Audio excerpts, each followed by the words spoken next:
안녕하십니까. 1월 14일 김경국TV 시작하겠습니다. 어제 하루 여러가지 많은 변화가 있었습니다. 윤석열 대통령에 대한 지지율이 치솟고 윤 대통령이 자신감을 회복해 나가니까 한마디로 지금까지 윤석열 대통령에게 등을 돌리고 있던 권력기관들이 태세 전환을 시작한 것으로 보이는 징후들이 지금 곳곳에서 포착되고 있는 것입니다.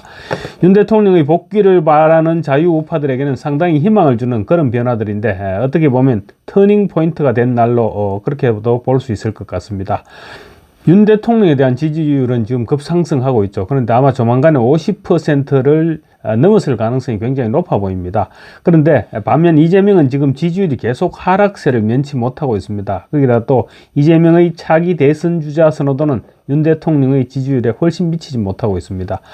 뿐만 아니라 국민의힘 지지율도 급상승하죠. 이렇게 이제 여권에 대한 여론이 급상승하자 이재명에게 빌붙어 있던 공권력과 사람들이 태세 전환을 하기 시작하고 있는 것입니다.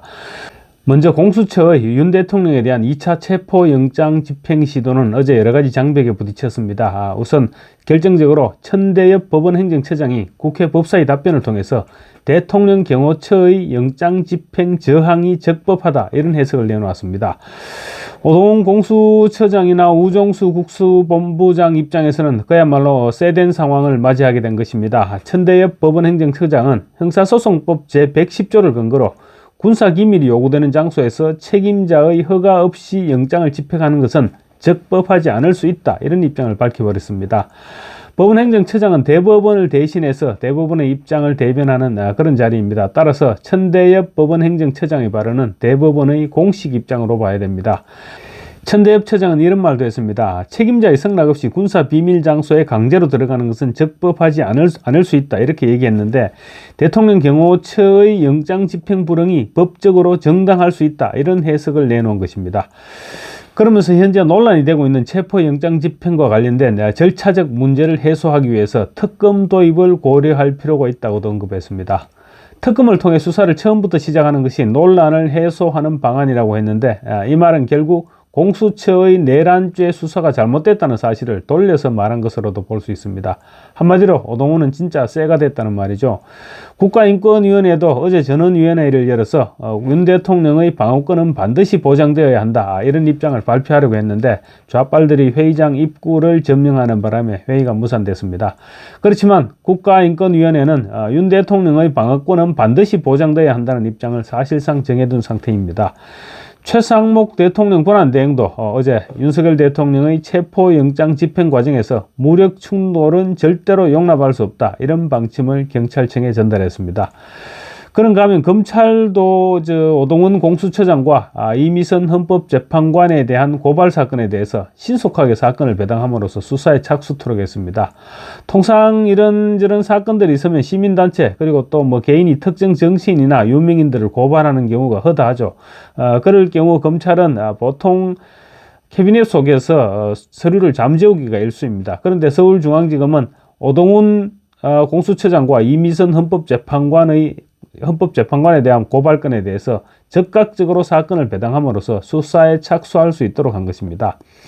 헌법재판관과 공수처장이라는 거물급 인사들에 대해서 검찰이 이처럼 신속하게 수사에 착수한 것은 꽤 이례적이라고 할 수 있습니다. 물론 사건을 배당하고 수사 착수를 통보했다고 하더라도 곧바로 고발인 조사를 시작할지 여부는 아직 지켜봐야 될 것입니다. 그렇지만 수사에 착수했다는 자체가 지금 충분히 주목받을 만한 그런 일인 것입니다. 그래서 검찰이 태세를 전환하고 있는 것이 아니냐 이런 분석이 나오고 있는 것입니다. 이런 상황에서 일단 공수처와 경찰은 15일 체포영장 2차 집행에 나선다 이런 계획을 세우고는 있습니다. 그렇지만 경호처의 손을 들어준 대법원의 판단으로 막판 고심이 불가피해졌습니다. 경찰은 어제 수도권 시도경찰청 형사기동대장 등 광수단 지휘부 회의를 열고 윤 대통령 체포영장 집행을 위한 구체적인 계획을 논의했다고 합니다. 그리고 또 오늘 오전 다시 회의를 열어서 최종 점검을 할 예정이라고 하는데요. 그렇지만 최상목 대통령 권한대행이 물리적인 충돌은 절대 있어서는 안 된다 이렇게 지시한 데다가 또 천대엽 법원행정처장이 경호처의 방어권을 인정해 준 만큼 막판까지 지금 고민이 불가피해졌습니다. 특히 법원행정처가 군사기밀이 요구되는 장소에서 책임자의 허가 없이 영장을 집행하는 것은 적법하지 않을 수 있다. 이런 입장을 밝힌 상황에서 체포영장 집행을 강행할 경우 위법 논란, 그리고 또 책임 추궁이 뒤따를 수 있다는 점에서 경찰이 입장을 전격적으로 변화시킬 가능성도 여전히 남아있다고 봐야 될 것입니다. 특히 경찰들이 또 마지못해서 출동을 한다고 하더라도 물리적인 충돌을 가급적 피할 수밖에 없다는 점에서 실질적인 체포영장 집행은 이루어지기 쉽지 않을 것이다. 이렇게 보는 전망이 아마 유력하지 않을까 싶습니다.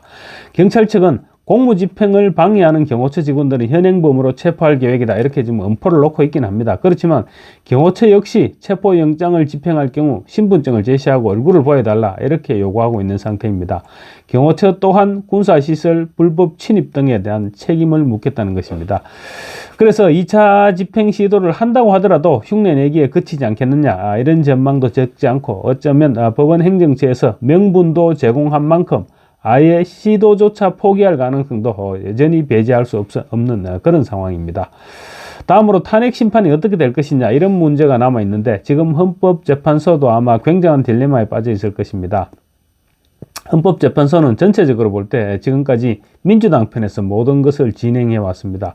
그러다 보니 윤 대통령의 탄핵 심판 절차 가운데 위법 사항도 없지 않았고 절차상의 실수도 적지 않았습니다.